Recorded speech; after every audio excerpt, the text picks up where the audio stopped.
நான் ஈஷாவை ரொம்ப அறிந்தவளே கிடையாது. ஆனால் நான் அறிந்தது அங்கே இருக்கிற இசை நிகழ்ச்சிகளைத்தான் நான் அறிந்திருக்கிறேன். கௌஷிகி சக்கரவர்த்தியும் சந்தீப் நாராயணனும் சேர்ந்து பாடுகிற அந்த பாடல்களை யூடியூபிலே பார்த்துவிட்டு அது கண்ணீரா ஆனந்தமா என்று சொல்ல முடியாத இசையினுடைய உச்சங்களை தொட்ட அந்த மழையிலே நனைந்ததுதான் எனக்கு முதல் அனுபவம். அதனால இங்கே இந்த மேடையிலே காதுகளை உறுத்தாத ஒரு சங்கீதத்தை எப்படி கொடுக்க முடியும் என்று தேடி தேடி கொடுத்த அந்த இசைக்கலைஞர்களுக்கு என்னுடைய வணக்கத்தையும் நன்றியையும் தெரிவித்துக் கொள்வதிலே ரொம்பவும் மகிழ்ச்சி அடைகிறேன். மாங்காய்ப்பால் உண்டு மலை மீது இருப்போர்க்கு தேங்காய்ப்பால் ஏதுக்கடி குதம்பா என்ற அந்த வரியை அவர்கள் அவ்வளவு இனிமையா பாடினார்கள். அதுக்குள்ள பெரிய பொருள் இருக்கிறது. இந்த அவை கற்றறிந்தவர்கள் இருக்கிற அவை உங்களுக்கு தெரியும். இந்த ஆன்மாவிலே இருக்கிற குண்டலியினுடைய சக்தியை ஏற்கனவே நுகர்ந்து விட்டு யோகம் என்கின்ற உயரத்திலே இருப்பவர்களுக்கு நீங்க போய் இளநீர் சாப்பிடுறீங்களான்னு கொடுத்தா அவர்களுக்கு அது தேவை இல்லை. ஏதோ உயரத்திலே இருப்பவர்களுக்கு வாழ்க்கையினுடைய சின்ன சின்ன வசீகரங்களும் சின்ன சின்ன விஷயங்களும் அவர்களுக்கு ஒரு பொருட்டாகவே இருக்காது என்பதை சொல்லுகிற சித்தர் பாடல் தான் அது. ஆனால் அந்த சித்தர் பாடல்களுக்கே உரிய மொழியினுடைய அழகும் நடையும் அந்த தெளிவும் சொல்றது புரிஞ்சாப்புலயும் இருக்கும், புரியாதது மாதிரியும் இருக்கும்.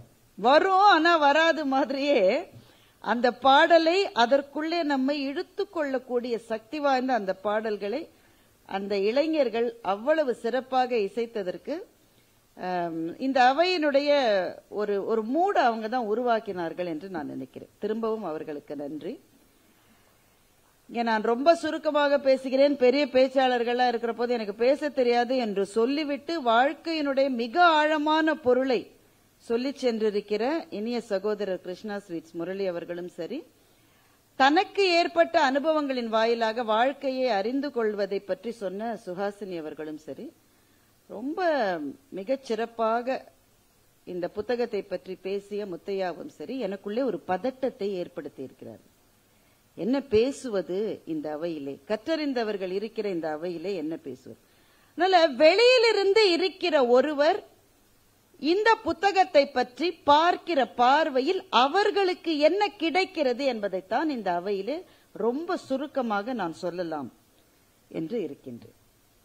எனக்கு முதலிலே எனக்கு எது பிடித்தது என்பதை சொல்லிவிடுகின்றேன். நான் பட்டிமன்ற பேச்சாளர், அதுதான் என்னுடைய அடையாளம்.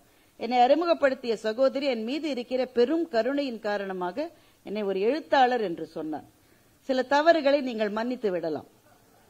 நான் எழுத்தாளராக முயற்சி செய்து கொண்டிருக்கிற ஒரு பேச்சாளர், அவ்வளவுதான். இங்க எதிரில் ரமணனையும் இங்க முத்தையாவை வச்சுட்டு என்னை எழுத்தாளர்னு சொன்னீங்கன்னா எங்க இலக்கிய உலகத்துல பல பேர் கொந்தளிச்சிருவாங்க. எங்களுடைய உலகம் பட்டிமன்ற உலகம். அதுல ரொம்ப ரொம்ப முக்கியமானது பறந்து வருகின்ற அந்த சரங்களை, அதாவது அந்த அம்புகளை வாங்கி அதை அப்படியே திருப்பி கொடுக்கணும். அதுதான் எங்களுக்கு இருக்கிற சேலஞ்ச். நிறைய பேர் எங்களிடம் தொடர்ந்து கேட்கிற கேள்வி, முன்னாடியே பிராக்டிஸ் பண்ணிடுவீங்க தானே? சத்தியமா கிடையாது.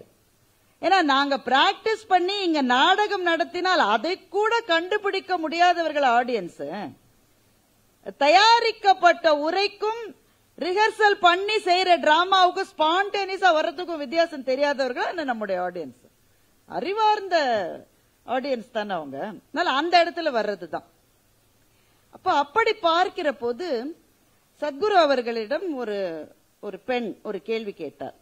அதை நான் யூடியூப்ல பார்த்தேன். எனக்கு அந்த தர்க்கம் ரொம்ப பிடிச்சிருந்தது, அந்த லாஜிக் ரொம்ப பிடிச்சிருந்தது. அந்த பெண் கேட்கிறா, இது பொதுவாக நம்முடைய இளைஞர்களினுடைய பொது புத்தியில இருக்கிற ஒரு கேள்வி. சீதையை அவ்வளவு தூரம் கஷ்டப்படுத்தினார் ராமன், அவர் எப்படி நீங்க ஒரு கடவுள்னு ஒரு கதாநாயகன்னு நீங்க ஒத்துக்க முடியும் என்பது கேள்வி. இந்த கேள்வி நிறைய நம்மை சுற்றி இருக்கிற ஒரு கேள்வி. ராமாயணத்தை முழுமையாக படிக்காதவர்கள் தான் இப்படி கேள்வியை கேட்கவும் முடியும். அதற்கு எப்படி ஒரு பதில் சொல்ல போகிறார்? கேட்பது ஒரு இளைஞர். நாமெல்லாம் பிள்ளையா இருக்கும் போது வீட்டுல இந்த மாதிரிலாம் நாங்க கேள்வி கேட்டா ஒரே ஒரு பதில், உட்காரு உட்காரு. கேக்குற நீ குன்றும், அதுதான் பதில். இப்ப இளைஞர்கள் இந்த கேள்வியை கேட்பது ரொம்ப நமக்கு தேவை. ஏனென்றால் ஒரு சபையிலே எழுந்து ஒரு கேள்வியை கேட்கிறவன் அந்த நேரத்தில் முட்டாள், அந்த கேள்வியை கேட்காதவன் வாழ்நாள் எல்லாம் முட்டாள் என்று ஒரு சீன பழமொழி சொல்லுகிறது. அப்ப அந்த குழந்தை கேட்டாச்சு, அது குழந்தை தான் எனக்கு சொல்ல வருது, அது காலேஜில் படிக்கிற ஒரு ஸ்டூடெண்ட் நினைக்கிறேன். அதுக்கு ஒரே சந்தோஷம், எப்படி மாட்டிக்கிட்டேன் பாத்தியா, மாட்டிக்கினியா அந்த ரேஞ்சில் கேக்குது அந்த குழந்தை. அவர் ரொம்ப சிரிப்பை அகற்றாமல் அவர் என்ன பதில் சொன்னார் என்றால், சீதையை ராவணன் தூக்கிட்டு போனது அந்த தண்டகாரண்யம் எங்க இருக்கு, பீகார்ல இருக்கு.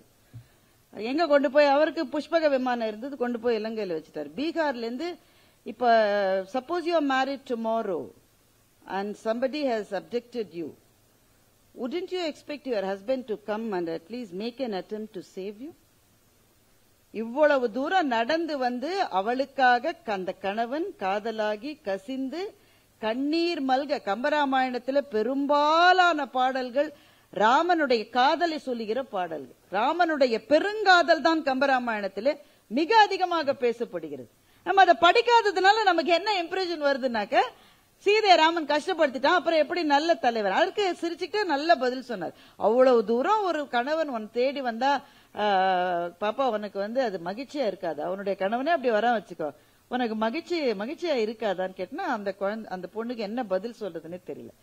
எனக்கு இதுதான் முதல் அறிமுகம். எனக்கு என்னை கவர்ந்தது அந்த லாஜிக் தான். அவர் கடவுள், அவர் என்ன செய்தாலும் சரி, அந்த மாதிரியான பதில்கள் இல்லாமல் அது எது அந்த இடத்திலே மிகச்சரியான தர்க்கவாதமோ அதை வைத்து அந்த இளம் பெண்ணுக்கு அவர் பதில் சொன்னது ஒரு பட்டிமன்ற பேச்சாளராக என்னை மிகவும் கவர்ந்தது. நம்முடைய இந்து சமயத்துக்கு 6 தரிசனங்கள் உண்டு என்று சொல்லுவார்கள். சாங்கியம், யோகம், வைசேஷிகம், நியாயம், பூர்வ மீமாம்சம், உத்தர மீமாம்சம் என்ற 6 தரிசனங்கள் இந்து சமயத்துக்கு உண்டு. இந்த மதத்துக்கு கரிக்குலமே கிடையாது, இதுக்கு டெக்ஸ்டே கிடையாதுன்றவங்களுக்கு நாம் சொல்ல வேண்டிய பதிலே இதுதான். 6 தரிசனங்கள் உண்டு.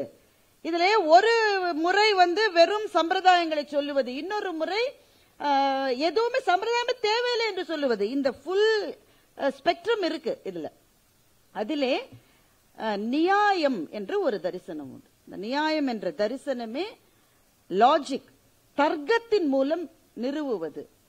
அப்போ நமக்கு எதிர்கருத்து கொண்டிருப்பவர்களை வெறுப்பதனால் அல்ல, அவர்களை சபையிலே வைத்து அவமானப்படுத்துவதனால் அல்ல, மறைவிலே நின்று தன்னுடைய பெயரையும் ஐடென்டிட்டியும் மறைச்சுக்கிட்டு அவங்களை பத்தி தவறான செய்திகளை போடுவதனால் அல்ல, அந்த தர்க்கத்தை நேருக்கு நேர் நின்று தர்க்கவாதமாக அதற்கு பதில் சொல்லி அந்த இடத்தில் தன்னுடைய கருத்தை நிறுவுவதுதான் இன்றைக்கு நம்முடைய இளைஞர்களுக்கு ரொம்ப தேவையாக இருக்கிறது என்று நான் நினைக்கிறேன். இது ரொம்ப முக்கியமானது. நமக்கு இன்னைக்கு இருக்கிற பிரச்சனை என்னவென்றால், நம்முடைய குழந்தைகள் நம்மை பார்த்து நம்முடைய தத்துவங்களை பற்றி அல்லது நம்முடைய நம்பிக்கைகளை பற்றி, நம்முடைய மண்ணினுடைய தர்மங்களை பற்றி கேள்விகள் கேட்கிற போது பெரும்பாலும் நம்முடைய பதில் சும்மாரு, இதெல்லாம் கேட்க கூடாது என்பதாக இருக்கிறது. ஏன் அப்படி பதில் சொல்றோம்? ஏன்னா நமக்கே தெரியாது. கிளாஸ்ல இருந்து ஒரு குழந்தை கேள்வி கேட்கும் போது டீச்சர் உட்காரு எல்லாருக்கும் புரிஞ்சிருச்சு, உனக்கு மாத்திரம் புரியலையா? என்ன அர்த்தம்னா டீச்சருக்கு பதில் தெரியாதுன்னு அர்த்தம் அதுக்கு. அப்போ நாம் பதில் தெரியாதவர்களாக இருப்பதை மறைப்பதற்காக நம்முடைய குழந்தைகளை அச்சுறுத்துகிறோம், அல்லது இப்படிதான் தேவையில்லாம ஏதாவது கேள்வி கேட்டுக்கிட்டே இருப்பான்னு அந்த குழந்தையை பற்றி ஏதோ ஒரு அபிப்பிராயத்தை நாம் செலுத்துகிறோம் என்றால் அவர்கள் முன் நாம் பொருளற்றவர்களாக நிற்கின்றோம்.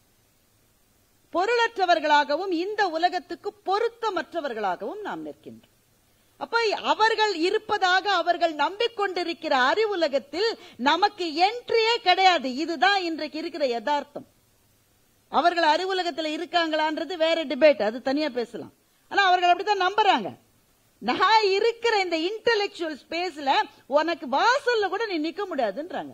ஆனா நாம் சொல்ல விரும்புகின்ற தத்துவங்கள் ஆண்டாண்டு காலமாக சொல்லப்பட்டு அறிவுலகத்தின் சிகரங்களை தொடுகிற விஷயங்களை கையில வச்சுக்கிட்டு ஆனா குழந்தைகளுக்கு கொடுக்க முடியாதவர்களாக இருக்கின்றோம். கையில நல்ல சாப்பாடு இருக்குங்க, பிள்ளைக்கு பசி இருக்கு, கொடுக்க முடியாத ஒரு அம்மாவா நான் இருந்தா எனக்கு எவ்வளவு குற்ற உணர்ச்சி வருமோ அந்த உணர்ச்சி எனக்கு வருகிறது. அப்போ அவரினுடைய இந்த புத்தகமும் சரி, அவர் கேள்விகளுக்கு பதில் சொல்லுகிற முறையும் சரி, அவருடைய approach it's always based on logic. அதுதான் இன்றைய இளைஞர்களுக்கு மிக மிக தேவையாக இருக்கிறது. குழம்புகிற அவர்களுடைய மனதை அது தெளிவு என்கின்ற பாதையிலே செலுத்துகிறது என்ற முறையில் இந்த புத்தகத்தை எழுதியதற்காகவும் வடிவமைத்ததற்காகவும் அதில் உழைத்த எல்லாருக்கும் என்னுடைய நன்றியை நான் தெரிவித்துக் கொள்கின்றேன். நீங்க கொஞ்சம் கம்மியா கைத்தட்டுறீங்களோ?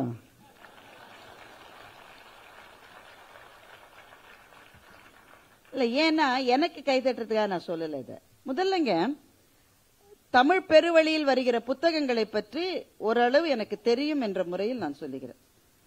இந்த புத்தகம் அச்சிடப்பட்டிருக்கிற முறை, நான் படித்த வரையில் ஒரு எழுத்துப்பிழை கூட என் கண்ணுக்கு படவில்லை.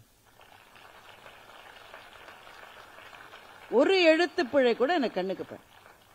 படிப்பதற்கு எளிதாக, எடுத்து செல்லுவதற்கு எளிதாக இப்படிப்பட்ட புத்தகங்களை கலை நேர்த்தியோடு உருவாக்கி இருப்பதற்கு அதில் உழைத்த அத்தனை பேருக்கும் என்னுடைய பாராட்டுதல்களை நான் தெரிவித்துக் கொள்கிறேன். ஏன்னா பாட்டெழுதி பேர் வாங்குபவர்கள் சில பேர், குற்றம் கண்டுபிடித்தே பேர் வாங்குபவர்கள் சில பேர் இல்லையா? நாங்கெல்லாம் ரெண்டாவது. ஒரு புத்தகத்தை எடுத்த உடனே அதுல இருக்கிற அந்த அச்சு பிழை, அந்த இந்த பிழை, அப்புறமா இந்தந்த பிழைகள் இருக்குன்னு அவங்களே கீழே போட்டிருப்பாங்க. 29ஆம் பக்கத்தில் ஈத்து இச்சு இல்லைன்னு அவங்களே போட்டிருப்பாங்க. இதை செய்வதற்கு அந்த புத்தகத்தையே சரி செய்திருக்கலாம். அந்த மாதிரி நேர்த்தியோடு செய்ய வேண்டும், தவறுகள் வரக்கூடாது என்ற கவனத்தோடு உருவாக்கப்பட்டிருக்கிறது இந்த புத்தகம். நீங்க உருவாக்குகிற எல்லா புத்தகங்களுமே ஒருவேளை அப்படித்தான் என்னவோ, ஆனால் இதுதான் என்னுடைய முதல் அறிமுகம் என்பதனால எனக்கு இது ஒரு பெரிய விஷயமாக தெரிந்தது. அதனால்தான் என்னுடைய முதல் பாராட்டுதல்களை இங்கே தெரிவித்துக் கொள்ள நான் விரும்புகின்றேன். இப்போ கர்மானா என்னன்ற கேள்வி எல்லாருக்கும் இருக்குங்க. என்ன இன்ட்ரெஸ்டிங்கான விஷயம் பாத்தீங்களா? இந்த கர்மா என்பது நம்முடைய நாட்டிலிருந்து புறப்பட்ட ஒரு சொல், ஒரு வடமொழி சொல். இன்றைக்கு இது எல்லா ஆங்கில டிக்ஷனரிஸ்லயும் இந்த சொல் இருக்கு. உலகம் முழுவதும் இந்த சொல் இருக்கிறது. என்னுடைய American boss why did this happen என்று சில சமயம் அவரிடம் நான் கேட்டால், this is our karma என்று பதில் சொல்லுகிறார். என்னையா தெரியும் உனக்கு? எனக்கே தெரியாதியா? ஆனா இந்த சொல் இன்றைக்கு உலகம் முழுக்க இருக்கிற சொல். கர்மா இஸ் a boomerang என்று சொல்லாத இளைஞர்களே இன்றைக்கு கிடையாது. இந்த சொல் போய் சேர்ந்திருக்கிற அளவு அந்த சொல்லுக்கு பின்னாலே இருக்கிற மாபெரும் விரிவாக்கங்கள் போய் சேர்ந்திருக்கிறதா என்றால் இல்லை. இங்க இருக்கிற இந்த முகப்பிலேயே நீங்கள் பார்க்கலாம், விதியை வெல்லும் சூத்திரங்கள் என்று இருக்கின்றது. நமக்கு சொல்லப்பட்ட முதல் விஷயமே விதியை வெல்ல முடியாது என்பது. அப்படித்தானே நமக்கு முதல்ல சொல்லியிருக்காங்க. வள்ளுவர் 2 விதமாகவும் இதை சொல்லுகிறார். ஊழிற் பெரு வலி ஆவுள, மற்றொன்று சூடினும் தான் முந்துரும் என்று சொல்லுகின்றார். அதை விட பெரிய வலிமை என்ன இருக்கிறது இந்த உலகில் என்று அவர் கேட்கின்றார். இந்த மண்ணில் தோன்றிய சமணம் என்கின்ற மதமே ஊழினுடைய சக்தியை சொல்லுவதற்காகவே எழுந்த மதம். அப்படித்தானே? அதனால்தான் சிலப்பதிகாரம் சொல்லுகின்ற 3 செய்திகளில் மிக முக்கியமான ஒரு செய்தி ஊழை பற்றியது. ஊழ்வினை உறுத்து வந்து ஊட்டும். அப்போ இந்த மண் எப்போதுமே எதை நம்பியது என்றால் ஊழை மாற்ற முடியாது. வள்ளுவர் இதை கொஞ்சம் வேற ஒரு கான்டெக்ஸ்ட்ல சொல்ற போது, ஊழையும் உப்பக்கம் காண்புகள் என்று இருக்கிற போதே அது ஏதோ ஒரு கவர்ந்து இழுக்கிறது. எப்படி வெல்லுவது? இப்ப அது வெல்லவே முடியாது என்பதற்காக நம்முடைய புராணங்களிலே நிறைய கதைகளே இருக்கிறது. ஜனமேஜயன் செய்த ஒரு யாகத்தை பற்றிய கதையை நீங்க எல்லாரும் கேள்விப்பட்டிருப்பீங்க. ஜனமேஜயன் ஒரு யாகத்தை செய்து கொண்டிருக்கிறான். மகாபாரதத்தினுடைய தொடக்கமே அதுதான். அந்த யாகம் நடந்து கொண்டிருக்கிறது. அந்த யாகத்தை பற்றி அதற்கு முன்பே கணித்து சொல்லுகின்ற அந்த கணியர்கள், அதாவது சோதிடம் சொல்கிறவர்கள், நிமித்தம் பார்க்கிறவர்கள், இந்த இடத்திலே அந்த யாகத்தை செய்யக்கூடிய ஒரு 1000 பேர் சேர்ந்து யாகம் செஞ்சுட்டு இருக்காங்க. செய்யக்கூடியவர்களில் யாரோ ஒருவர் இந்த இடத்திலேயே மரணம் அடைவதற்கு வாய்ப்பு இருக்குன்னு சொல்றாங்க. உடனே இவன் பதறிட்டான். இவன் தான் மன்னன், இவன் தான் யாகத்தை செஞ்சிட்டு இருக்கான். யாகம் நடக்கிற இடத்துல அதை செய்கிற கூட்டத்தில் இருக்கிற ஒருத்தர் இருந்துட்டாருன்னா அது பெரிய அபசகுனம். அது இந்த யாகம் முற்று பெறாது. அதனால ரொம்ப எல்லாம் அப்படி எச்சரிக்கையா எல்லாம் பார்த்து வச்சிருக்காங்க. ஒவ்வொரு இடத்துலயும் எல்லா ஃபயர் ட்ரில் எல்லாம் பண்ணிட்டாங்க. ஃபர்ஸ்ட் எந்த பிரச்சனையும் வராம அதுல உட்கார்ந்து அந்த நெருப்புக்கு அந்த நெய்யை ஊற்றி கொண்டிருக்கிற ஒருவர், ஒரு பெரியவர் லேசா கண் அசந்துட்டார். இப்ப உங்கள சில பேருக்கு அப்படி இருக்கு இல்லையா? இந்த அம்மா எப்ப முடிக்கும்? சில பிள்ளைகள்லாம் கூட்டிட்டு சில பேர் வந்திருக்கீங்க. உங்களுக்கு எல்லாம் என்னுடைய இருக்கை கூப்பிய வணக்கங்க. சொந்த செலவுல மவுண்ட் ரோட்ல உங்களுக்கு எல்லாம் செலவு வைக்கணும். எங்கேயுமே வர மாட்டேங்குது பிள்ளைங்க. கற்பகாம்பா மெஸ்ல தோசை வாங்கி தரேன்னு சொல்லி அநேகமா கூட்டிட்டு வந்திருப்பீங்கன்னு நினைக்கிறேன். பிள்ளைகள் எல்லாம் வேற உட்காந்து இப்பவே சொரண்டு இந்த ஆண்டி எப்ப முடிப்பாங்க? அவருக்கு லேசா கண்ணு சொக்குது. அவர் கண்ணு சொக்குறும் போது ஜனமேஜன் பாத்துட்டு இருக்கான். அவனுக்கு பக்கு பக்குன்னு இருக்கு. இவர் கண்ணு சொக்கி நெருப்புகள் அந்த யாக அக்னியில போயிட விழுந்துட போறாருன்னு சொல்லிட்டு அவர் என்ன பண்றாரு, அந்த தர்பை இருக்கும்ல, அதால அவருடைய முதுக எழுப்புறதுக்கு, அது இந்த கிளாஸ்ல தூங்குறவன் எழுப்புறதுக்கு பின்னாடி இருக்கிறவன் என்னென்ன டெக்னிக் எல்லாம் பண்ணுவான் அது மாதிரி, அந்த அதை தொட்டா அவர் எந்திரிச்சிருவாருன்னு. அவருடைய நேரம் பாருங்க. அந்த நேரம் பார்த்தா அவருக்கு ஒரு கனவு வருது. அவர் அங்க உட்கார்ந்து தூங்கிட்டு அதுல ஒரு கனவு வருது. அந்த கனவுல ஒரு சிங்கம் அவரை துரத்துது. ஒரு ஓடு ஓடு ஓடு ஓடு ஓடுன்னு ஓடுறாரு. சிங்கம் துரத்து துரத்து துரத்துது. சிங்கம் பக்கத்துல வந்துருச்சு. அந்த கனவுல உச்சக்கட்ட கிளைமேக்ஸ். அப்போ அப்படி காலை தூக்கி அவருடைய முதுகுல சிங்கம் வச்சிருச்சு.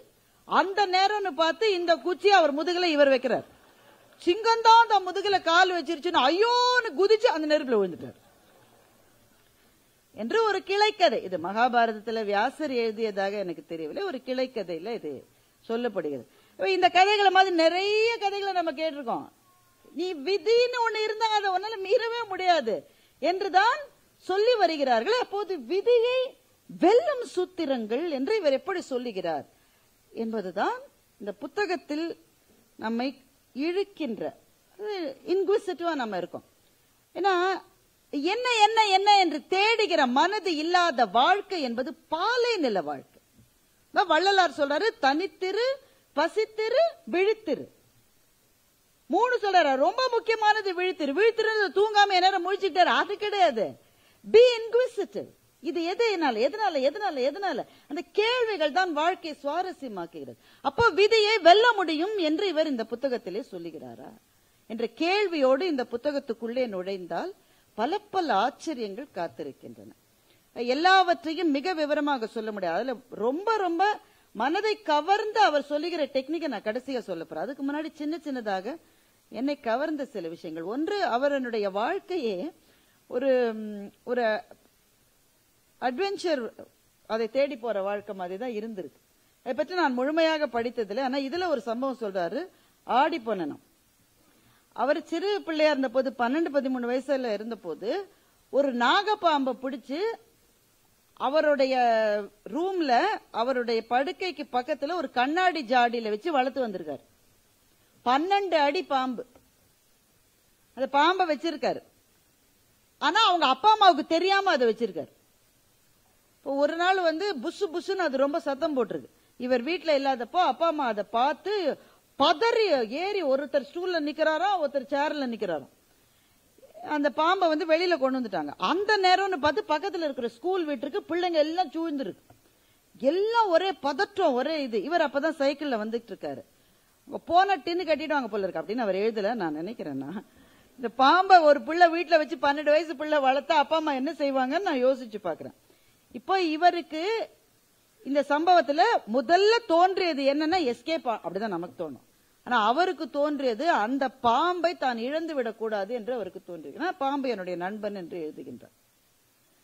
எப்படித்தான் அப்பா அம்மா வளர்த்தாங்கன்னு எனக்கு தெரியல. அப்ப என்ன செஞ்சிருக்காரு, அந்த சைக்கிளை ஓட்டிக்கிட்டே அங்க இவர் நிக்கல, நின்னா பிடிச்ச அடி, அதனால ஓட்டிக்கிட்டே அந்த இடத்துக்கு வரும்போது குனிஞ்சு அந்த பாம்பை கையில எடுத்துக்கிட்டு சைக்கிளோட அப்படியே போயிருக்காரு. படிச்ச போது எனக்கு அது ரொம்ப பிரமிப்பாக இருந்தது. அதை அந்த சம்பவத்தை தன்னுடைய அட்வென்ச்சரை பத்தி சொல்றதுக்காக அவர் எழுதுறார். அவர் எதற்காக எழுதுகிறார் என்றால், எல்லாருக்கும் அந்த பாம்பு என்றால் ஒரு பயம், அது நம்மளை கொத்திருமோன்ற ஒரு அச்சம், அதிலிருந்து விலக வேண்டும் என்கின்ற ஒரு தாக்கம் இருக்கிற போது, எனக்கு அந்த பாம்பு ஒரு நண்பனை போலவும் உற்ற துணைவன் போலவும் இழந்துவிடக்கூடாத ஒரு உறவு போலவும் எனக்கு ஏன் தோன்றியது என்று ஆரம்பிக்கின்றார். இதைத்தான் அவர் என்னன்னு எக்ஸ்பிளைன் பண்றாருன்னா வாசனா என்று எக்ஸ்பிளைன் பண்ணுகிறார். ஒரு வாசனை இருக்கிறது. வாசனைனா நறுமணம், கெடுமணம், அந்த வாசனை இல்ல. அரோமா, பேட் ஓடர், அது கிடையாது. வாசனை என்பது இந்த உலகத்தில் நாம் செய்கிற ஒவ்வொரு செயல்களுக்கும் ஏதோ நம்மை சுற்றி ஒரு இம்ப்ரெஷனை நாம விட்டுட்டு போறோம்னு அவர் சொல்றார். நம்மை சுற்றிய ஒரு பதிவு இருக்கிறது. நாம் சொல்லுகிற ஒவ்வொரு வார்த்தைக்கும் அந்த பதிவு இருக்கிறது. நாம் எண்ணுகிற ஒவ்வொரு, முத்தையா ரொம்ப அழகா சொன்னார், 4 கொலை பண்ணவனை விட 5வது பண்ணணும்னு நினைச்சவனுக்கு வினை அதிகமாயிருதுன்னு ரொம்ப அழகா சொன்னார். அத அப்பெல்லாம் நம்முடைய வினையை நினைச்சு பார்த்தா பயமா இல்ல நமக்கு?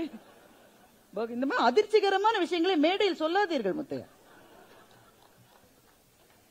நாங்க ஈபி கோல அதுக்கு தண்டனை இல்ல, அந்த ரேஞ்சில நாங்க சந்தோஷமா இருக்கோம். நாங்க இப்ப எல்லாத்துக்குமே பதிவு இருக்கு. நாம அவர் என்ன சொல்றாரு தெரியுமா? கர்மனா என்னன்ற கேள்விக்கு அவர் என்ன பதில் சொல்லுகிறார் என்றார், it is too complex. It's too complex. அதுல எத்தனை எத்தனை பிறவிகளினுடைய படிமங்கள் அதுல இருக்கிறது. அதுதான் உன்னுடைய வாசனை. நீ விட்டு போறது, நீ பேசினது, நீ சொன்னது, நீ செஞ்சது, நீ செய்யாதது, செய்தக்க அல்ல செய்யக்கடும், செய்தக்க செய்யாமையானும் கெடும்னு வள்ளுவர் சொன்னார். நான் ஒண்ணு செய்யவே இல்லப்பா, நான் சும்மாவே இருக்கேன், எனக்கு ஒரு வினையும் கிடையாதுன்னு ஒரு ஆள் சொன்னா அவன் முட்டாளாம். ஏன்னா செய்ய வேண்டிய வேலைகளை செய்யாமல் இருப்பதும் கூட அவனுடைய கர்மாவுக்கு லிஸ்ட் ஏத்திரும். செய்ய சும்மா இருக்கேன், ஒண்ணுமே கிடையாது, அப்படியே இருக்கேன், என் பிறவி முடிஞ்சிருச்சுன்னா முடியாது. நீ செய்ய வேண்டிய வேலைகளை செய்யாமல் இருப்பதனால் many a time we are just observers.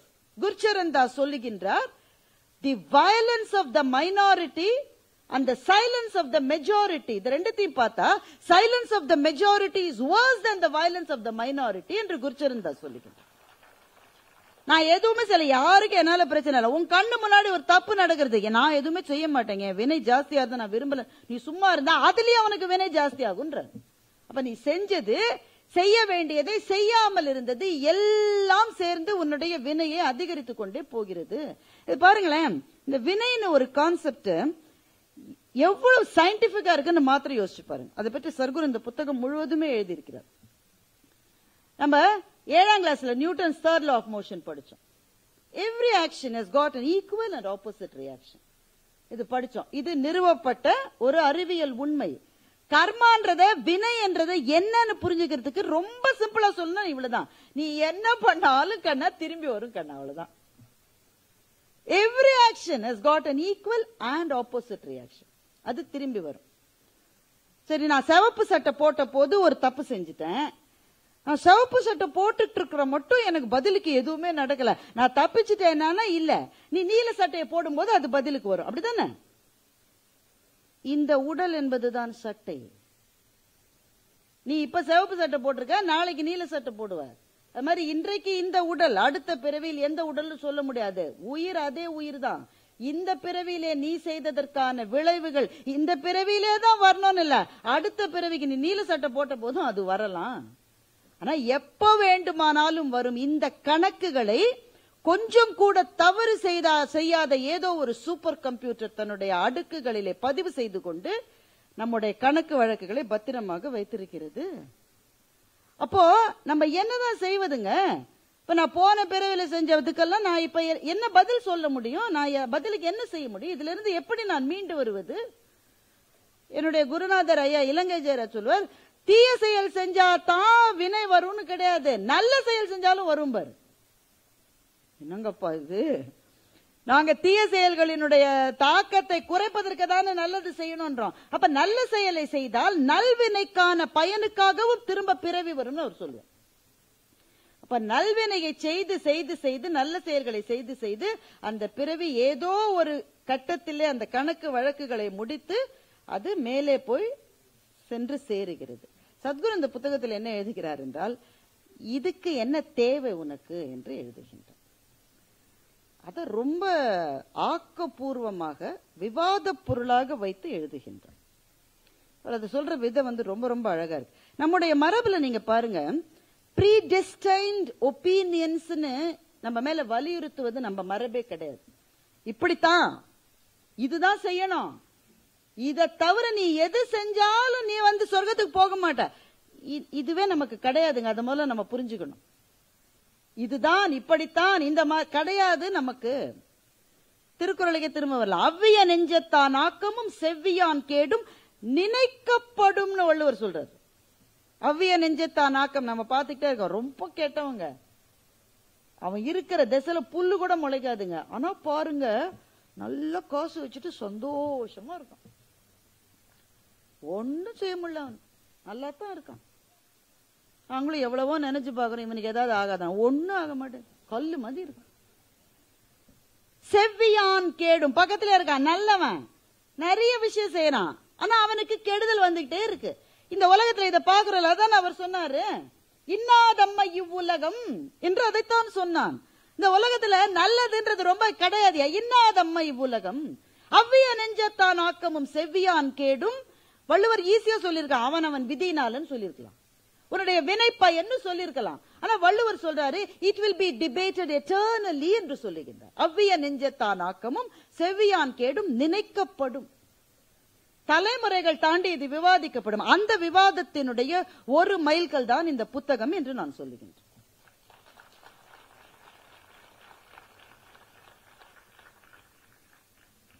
சரி, இந்த கேள்விக்கான பதில இவர் மூலமா தான் நம்ம தெரிஞ்சுக்கணுமா? நம்ம இளைஞர்கள் கேள்வி கேட்பாங்க, நான் முதல்ல சொல்லிட்டேன். அப்ப தர்ம சங்கடமான கேள்விகளை நாம சந்திச்சுதான் ஆகணும். There's no escape from questions. அப்ப இது எதுக்கு? இதுதான் இல்ல. ஆனால் இந்த மாதிரியான சிக்கல்களுக்கு பதில் தேடுவதற்கு ஒரு குருவினுடைய துணை அவசியம், மிக அவசியம். தெளிவு குருவின் திருவடிவு காண்டல், தெளிவு குருவின் திருநாமம் கேட்டல், தெளிவு குருவின் திருவார்த்தை திருநாமம் செப்பல், தெளிவு குருவின் திருவார்த்தை கேட்டல், தெளிவு குருவின் திருவுரு சிந்தித்தல். குரு மூலமாகத்தான் கிடைக்கும். மாதா பிதா குரு தெய்வம் என்பது எதற்கு? மாதா பிதா கூகுள் தெய்வம் போதாதா என்று நம்முடைய குழந்தைகள் கேட்கிறார்கள். கூகுளே ஒண்ணுமே இல்லைங்க, சாட் ஜிபிடி டவுன்லோட் பண்ணி பாருங்க. நான் இந்த நிகழ்ச்சிக்கு வரதுக்கு முன்னாடி எனக்கு ஒரே கன்ஃபியூஷன். ஏன்னா இந்த மேடையில என்ன பேசுவது, நம்ம ஏரியாவே வேற ஏரியாவாச்சு. இங்க வந்த பிறகு நம்ம ஏரியா உள்ள வரதான் முத்தையா சொல்லிட்டா என்ன செய்யறது? அவ்வளவு யோசிச்சுட்டு சாட் ஜிபிடில நான் கேட்கிறேன், if Bharathi Bhaskar is invited for a program about a book written by Sadhguru, what will she speak என்று நான் சாட் ஜிபிடி கேட்கிறேன். 340 வார்த்தையில பதில் சொல்லியிருக்கு. அதை நான் பேசல, அது வேற விஷயம். ஏன்னா அதை படிக்கிற அளவு எனக்கு நேரம் இல்லை. நான் என்னென்ன பேசக்கூடும் என்று அது சொல்லுகிறது. அப்போ இது இருக்கிற போது குரு எதுக்குன்னு நம்ம இளைஞன் கேட்டா அந்த கேள்வி நீங்க இக்னோர் பண்ணிட முடியாது தானே. அப்ப அதற்கு ஒரே ஒரு பதில் தான், அதை சத்குருவே சொல்லுகின்றார். நீங்க ஹீராமண்டி நிறைய பேர் பார்த்திருப்பீங்க. அந்த காலத்து கோர்டிசான்ஸ், அவங்களுக்கு ரொம்ப ஸ்பெஷாலிட்டியே என்னன்னா, அவர்களே நகைகளை வடிவமைப்பார்கள். அந்த சில நகையெல்லாம் நீங்க பாத்தீங்கன்னா ரொம்ப காம்ப்ளிகேட்டடா இருக்குமா. அவங்க ஒரு பெரிய ஆரம் போட்டிருக்காங்கன்னு வச்சுக்கீங்களேன், கழுத்திலிருந்து ஆரம்பிச்சு கால் மட்டும் சரம் சரம் சரமாக அந்த ஆரம் இருக்குமா. இப்போ அந்த நகைய கழட்டணும், அவங்க சாப்பிடுறாங்க, குளிக்கிறாங்க, தூங்குறாங்க, அதுக்கு கழட்டணும்னாக்க அதை எடுக்கிறது எப்படின்னு யாருக்குமே தெரியாதான். ஐயோ இவ்வளவு சரமா இருக்கே, ஒவ்வொரு சரமா எடுத்தா அது வரவே வராதான், திரும்ப திரும்ப திரும்ப சிக்கல்ல போய் மாட்டிக்கும். சில சமயம் இந்த வயசான தாத்தா பாட்டிக்கு அவங்களுக்கு போன் ஆபரேட் பண்ண தெரியாது. அதையே எல்லாமே போயிருச்சுராம்பா. அந்த தாத்தா வந்து இருங்க தாத்தா அப்படின்னு தொடுவோம், உடனே சரி எல்லாம் திரும்பி வந்துடும். அப்படிதானே? அது மாதிரி அவ்வளவு பெரிய சிக்கலான நகைக்கான சூட்சுமம் எங்க இருக்குன்னா, சத்குரு சொல்றாரு, ஒரு சின்ன ஸ்க்ரூ ஒண்ணு இருக்குமா, அதை எடுத்துட்டீங்கன்னா அந்த நகை அப்படியே விழாம விரியாம கைக்கு வந்துருமா. இது காளையார் கோயில் ரதம் என்று கோவி மணிசேகரன் ஒரு கதை எழுதியிருந்தார். காளையார் கோயில் ரதத்தை அந்த ஒரு ஆசாரி ஒருவர் செய்து முடித்த பிறகு அந்த ரதத்தினுடைய வெள்ளோட்டத்துக்காக மருது சகோதரர்கள் வருகிறார்கள். அந்த தேரை அவங்க தள்ளுறாங்க, தள்ளவே முடியல. 100 பேர் வச்சு தள்ளுறாங்க, தள்ள முடியல. 1000 பேர் வச்சு தள்ளுறாங்க, தள்ள முடியல. அந்த தேரை செய்த அந்த கலைஞர் அவர் வந்து ஒரு சின்ன ஆணி அதுல இருந்து எடுத்தாலும் தேர் நகர்ந்ததும். அப்ப மிகப்பெரிய சூட்சுமங்களுக்கான பதில் மிக மிக சிறிய இடங்களிலே இருக்கிறது. அப்போ குருவினுடைய துணை ஏன் தேவைன்னா, this is a very complex topic. நம்ம அதுல போனாக்க இதற்கு நம்மால விட தேடவும் முடியாது. இதற்கு தேவை குருவினுடைய அருள், குருவினுடைய வழிகாட்டல் இருந்தால்தான் இந்த மாதிரியான சிக்கலான பயணங்களுக்கு நமக்கு விடை கிடைக்கும். அதனால முதல் விஷயம், you have to go back to your roots. குருவினுடைய துணை இருந்தால்தான் இந்த மாதிரியான சிக்கலான விஷயங்களுக்கு நாம் போக முடியும். இந்த புத்தகம் குரு நேரடியாக சொல்லுகிற ஒரு அனுபவத்தை உங்களுக்கு கொடுக்கும். ஆனா முழு மனசோட அதை படிக்கணும், முழு மனசோட படிக்கணும். ஒரு கதை சொல்லுவாங்க, பிரம்மச்சரியத்துல எப்படி பிள்ளைகள் படிக்கணும்ன்றதுக்கு. ஒரு பையனை கொண்டு போய் 7 வயசுல சேர்த்துட்டாங்க. 14 வருஷம் குருகுலத்திலே இருந்து படிச்சான். 14 வருஷம் படிச்ச பிறகு அங்கேதான் சோறு, அங்கேயே தூக்கம், குரு சொல்ற வேலையை செய்யணும், அவர் சொல்லிக் கொடுக்கறத கத்துக்கணும். ஒரு நாள் அந்த அம்மா சாம்பாரோ கீரை கூட்டோ ஏதோ ஒன்று போட்டிருக்கு. அதை சாப்பிட்டுட்டு குரு பத்தினி அவர்களே ஒரு சிறு விஷயம், என்ன தம்பி, இன்றைக்கு விளக்கெண்ணெயில் நீங்கள் செய்து விட்டீர்கள் என்று நினைக்கிறேன், ரொம்ப கசப்பா இருக்கு. அந்த அம்மா என்ன சொல்லிச்சு, நான் வீட்டுக்காரரை கூட்டிட்டு வரேன்னு போயிடுச்சு. குரு வந்தாரு, என்னன்னு கேட்டாரு. இல்ல குரு, நான் தான் இதை சாப்பிட்டேன், அது கசப்பா இருக்கு, இன்னைக்கு அம்மா தவறுதலா விளக்கெண்ணையை பயன்படுத்திட்டாங்கன்னு நினைக்கிறேன். இவர் காஃபியை பத்தி சொல்லும் போது எனக்கு அதுதான் ஞாபகம் வந்தது. குரு சொன்னார், சரி உன் படிப்பு முடிஞ்சிருச்சு, நீ போனார். இல்லையே பாதியில தானே இருக்கு. இல்லப்பா நீ போயிட்டு வா. என்ன குருவே, நான் ஒன்னும் தப்பா கேட்கலையே, விளக்கெண்ணன் தானே சொன்னேன். நீ வந்து சேர்ந்த நாள்ல இருந்தா உனக்கு விளக்கெண்ணல தான்ப்பா நாங்க சோறு பொங்கி போட்டுட்டு இருக்கோம். இவ்வளவு நாளா உனக்கு அது தெரியல, இன்னைக்கு தெரிஞ்சிருச்சுன்னா படிப்புல உனக்கு ஆர்வம் குறைந்து விட்டது, இனிமேல் நீ படிக்க முடியாதுன்னு சொன்ன. இந்த டெஸ்ட் வச்சா இன்னைக்கு ஒரு ஸ்டூடெண்ட் கூட வர முடியாது.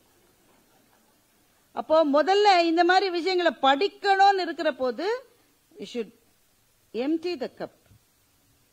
உள்ள ஒண்ணுமே இல்லாம பதில்களை தெரிந்து கொள்கிற ஆவலோடு மாத்திரமே அணுகி குருவினுடைய அருளோடு மாத்திரம்தான் விடைகளை காண முடியும். சரி, என்ன விடை? இவ்வளவு நேரம் சுத்தி சுத்தி வந்தாச்சு, என்ன விடை?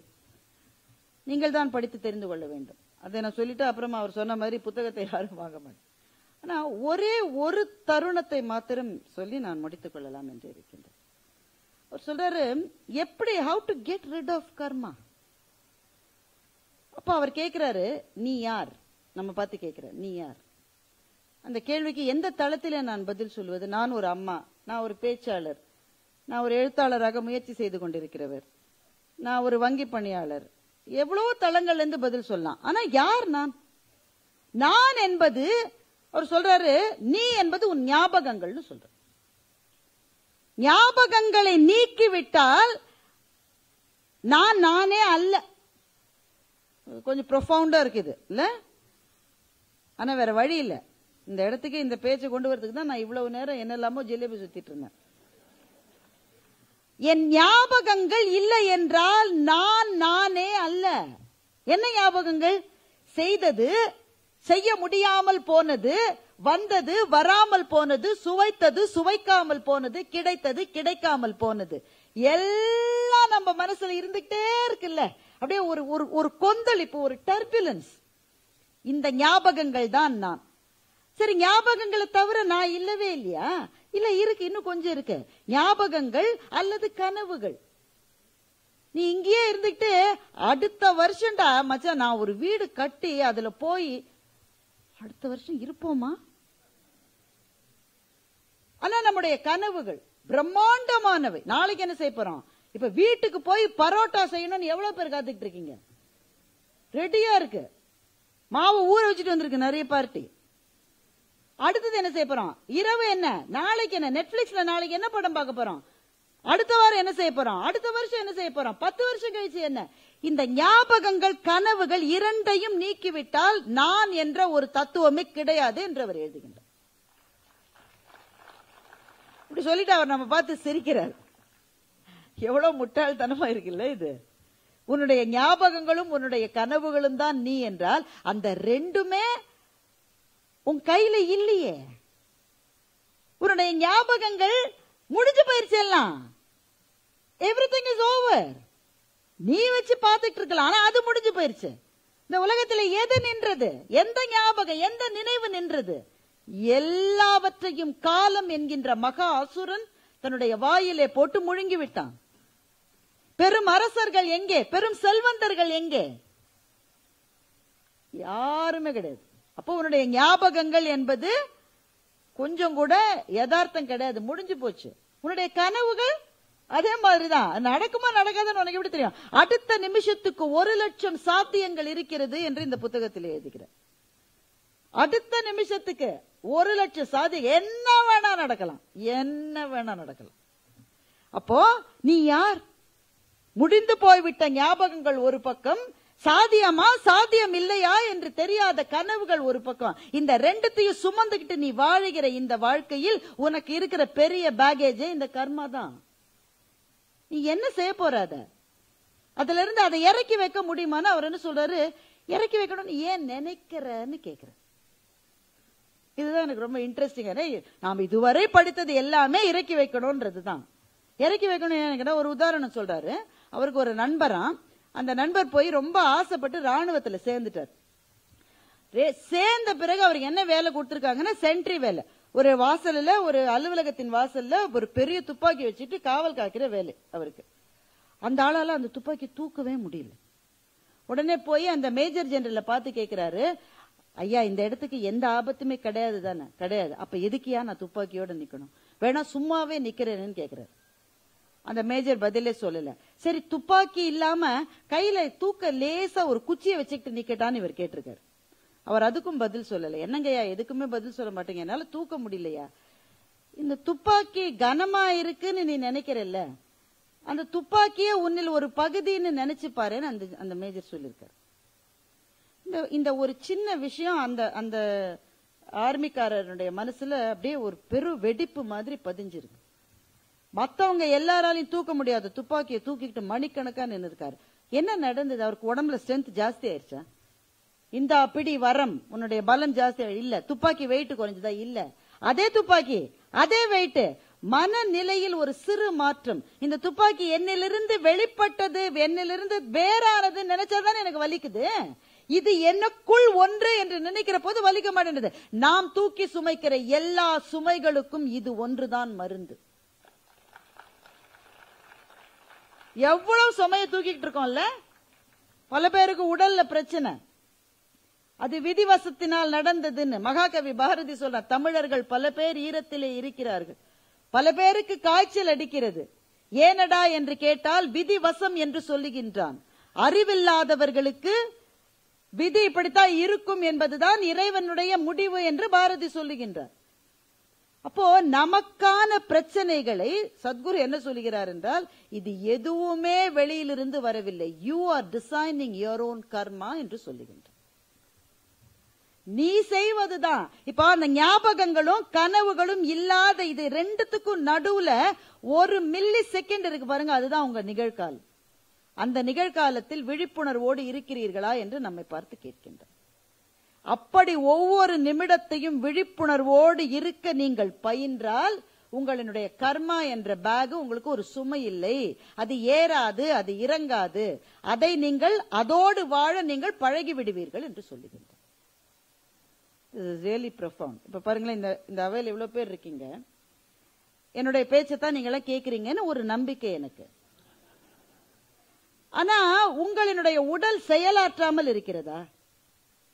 மூச்சு விடுறீங்க, ஒருத்தர் இருமுறாரு, அது பாருங்க, ஒருத்தர் தும்முறாரு, ஒருத்தருக்கு தாக எடுக்கிற புள்ள இருக்கு, ஒருத்தருக்கு வெளியில போகணும்னு தோணுது, ஒருத்தருக்கு பசி எடுக்குது, இந்த மாதிரி எப்ப முடிக்குங்கிறாரு. உடல் செயலாற்றி கொண்டு, உடல் மாத்திரமா செயலாற்றுகிறது, உங்களுடைய மனமும் செயலாற்றி கொண்டிருக்கிறது. நான் ஒன்று சொல்லுகிற போதே அடுத்த வார்த்தை இதுவாக இருக்குமா என்று யோசிக்கிறீர்கள். இதை வேற யாரோ சொல்லி கேட்டு இருக்கிறோமே என்று யோசிக்கிறீர்கள். மனம் செயலாற்றுகிறது. உங்களுடைய அறிவும் செயலாற்றி கொண்டிருக்கின்றது. உங்களினுடைய சக்தி அதுவும் செயலாற்றி கொண்டு. அப்போ உடல், மனம், அறிவு, சக்தி, இந்த 4 கோஷங்களும் செயலாற்றி கொண்டேதான் நீங்கள் இங்க இருக்கிறீர்கள். கரெக்ட் தானே? யாருக்காவது இதுல மாற்று கருத்து இருக்கா?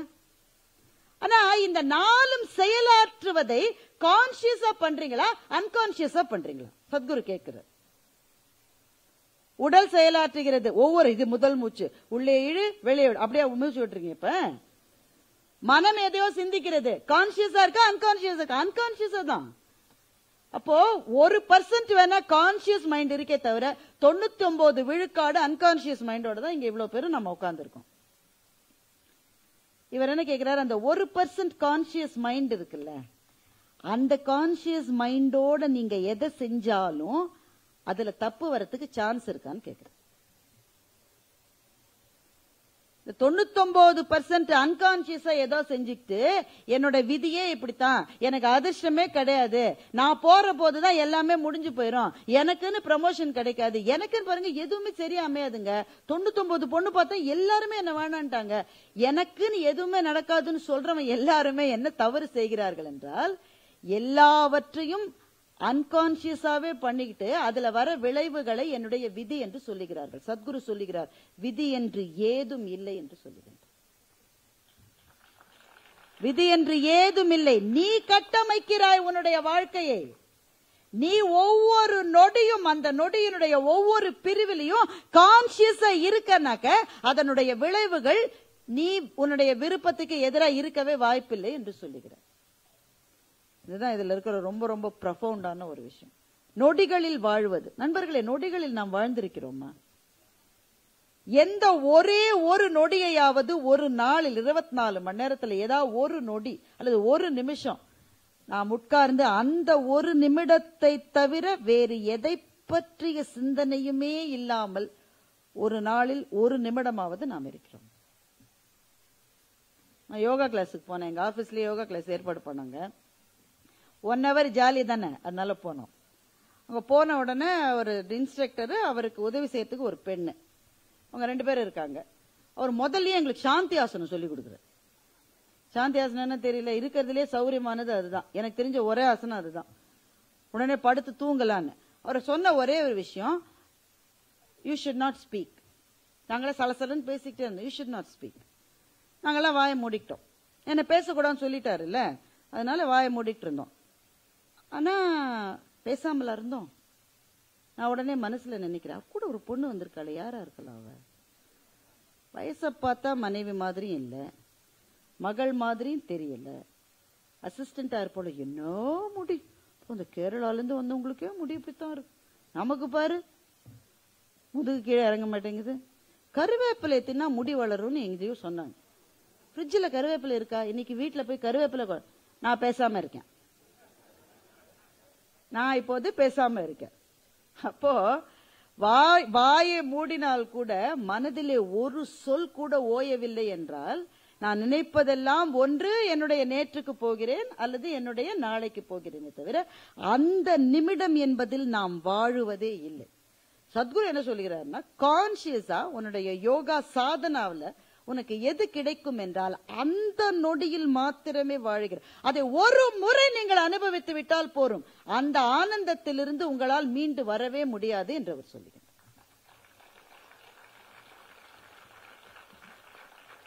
அந்த ஒரு நொடி அனுபவத்துக்கு என்ன தேவை என்றால், முதலிலே விழிப்புணர்வு தேவை. 2வது அந்த வாசனை இருக்கிறதா, நம்ம சுற்றி வாசனை இருக்கிறத நான் சொன்னேன். எல்லா இடங்களிலும் அந்த வாசனைகளை விட்டு விட்டு சொல்லுகிறோம். இவர் என்ன பண்ணிருக்காரு, ஒரு சமண படுகைக்கு போயிருக்காரு. அங்க கிட்டத்தட்ட 1900 ஆண்டுகளுக்கு முன்னால் சமண முனிவர்கள் அவங்க படுகைன்னு இருப்பாங்க, படுத்துக்கிறதுக்கான ஒரு இடம் இருக்கும். அந்த இடத்திலே போய் இவரும் படுத்திருக்காரு. இவருடைய மனதுக்கு தோன்றி இருக்கிறது, இங்கே படுத்திருந்த சமண முனிவருக்கு இடது காலில் முழங்காலுக்கு பிறகு முழங்காலுக்கு கீழே கால் இல்லாமல் இருந்திருக்கிறது என்று இவருக்கு தோன்றி இருக்கிறது. இது எப்படிங்க எச்சினி வேலையாது இல்ல, அந்த அளவு சுவடுகளை நாம் விட்டு விட்டு செல்லுகிறோம். அப்போ ஒவ்வொரு சொல்லும் ஒவ்வொரு செயலும் ஒவ்வொரு பார்வையும் நம்ம எவ்வளவு கான்சியஸா செய்யணும் என்பதைத்தான் இந்த புத்தகத்தின் மூலம் சத்குரு நமக்கு மிகப்பெரிய அளவிலே அறிவுறுத்துகின்றார். நண்பர்களே, ஒரு நல்ல புத்தகம் என்பது நம்மை ஒரு பாதையிலே அழைத்து செல்லுகிறது. புத்தக வாசிப்பு என்பது கொஞ்சம் குறைந்து வருகிற இந்த காலகட்டத்தில் இந்த மாதிரியான புத்தகங்கள் ஏதோ ஒரு வாசலை நமக்கு திறந்து விடுகின்றன. அன்றாட வாழ்க்கை என்கின்ற எல்லா ஜன்னல்களும் மூடப்பட்ட ஒரு புழுக்கமான இடத்திலே வாழ்ந்து வாழ்ந்து வாழ்க்கையை சுமக்க முடியாமல் சுமக்கின்ற நமக்கு ஒரு ஜன்னலை திறந்து காற்று வருவது போல இந்த புத்தகத்தின் வாயிலாக நமக்கு சில தரிசனங்கள் கிடைக்கின்றன. அந்த ஒரு நொடி சொல்றாரு இல்ல, அத ஒரே ஒரு நொடி உங்களால எக்ஸ்பீரியன்ஸ் பண்ண முடியுமான்னு, அந்த ஒரு நொடியை நீங்க எக்ஸ்பீரியன்ஸ் பண்ண அதை என்னன்னு சொல்லுவீங்க? It's fantastic, it's fabulous, awesome. இந்த வார்த்தையெல்லாம் போதவே போதாதுல்ல. அதுக்கு அந்த ஒரு நொடி என்பது ஒரு தரிசனம். அந்த தரிசனம் கிடைத்து விட்டால் வாழ்க்கை முழுவதும் இந்த கர்மா என்பதை கழற்றி விட்டு ஏத்தி அதெல்லாம் செய்ய முடியாது. அவர் சொல்றாரு, பொட்டேட்டோ சாக்ன்றார், உருளைக்கிழங்கு மூட்டை மாதிரி நீ சுமந்துக்கு தான் இருக்கணும். ஆனா நீ அதை உனக்குள்ளேயே புதைச்சு புதைச்சு புதைச்சு புதைச்சு வச்சா இன்னும் முளை விட்டு புதுசு புதுசா உருளைக்கிழங்கு வந்துகிட்டே இருக்கும். அதனால வெளியில எடுத்து போடு, வெயில காயவே, அட்லீஸ்ட் இனிமே புதுசாவது வராம இருக்கும்னு சொல்றாரு. நமக்குள்ளே இருக்கிற அவலங்களை, அழுக்குகளை, வேதனைகளை, துக்கங்களை நமக்கு வெளியே வைத்துவிட்டு அந்த ஒரு நொடி தரிசனத்துக்காக நாம் காத்திருப்போம். எல்லா காத்திருப்புகளுக்கும் ஏதோ ஒரு பதிலை கடவுள் நிச்சயம் தருவார் என்ற நம்பிக்கை எனக்கு உண்டு. அந்த ஒரு நொடி எப்படி இருக்கும் என்று எனக்கு தெரியாது. ஆனால் அந்த ஒரு நொடியை நோக்கியதாக இனி நம்முடைய பயணங்கள் அமையட்டும்.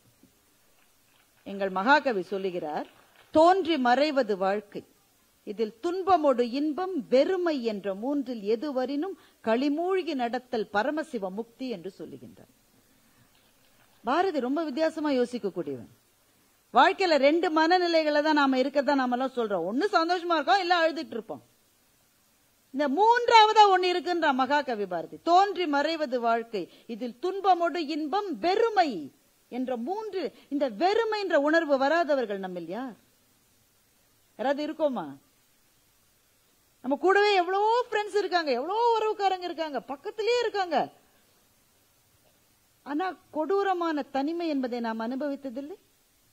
எல்லாரும் இருந்தும் யாருமே இல்லாத ஒரு மனநிலை நமக்கு வந்ததில்லை. அப்படிப்பட்ட ஒரு தனிமை, அந்த வெறுமை இருந்தா எங்க மகாகவி சொல்றான், அதிலும் களிமூழ்கி நடத்தல் பரமசிவ முக்தி, அந்த இடத்துல கூட களிப்போட இருப்பேன்.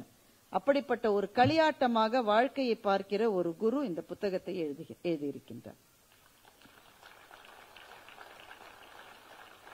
வாழ்க்கையை வாழ கற்றுத் தருகின்றார், வாழ்க்கையை பார்க்க கற்றுத் தருகின்றார், அன்பு செலுத்த கற்றுத் தருகின்றார். இந்த வாழ்க்கை என்பது நினைக்கிற அளவு துயரங்கள் நிரம்பிய ஒரு பாழறை அல்ல.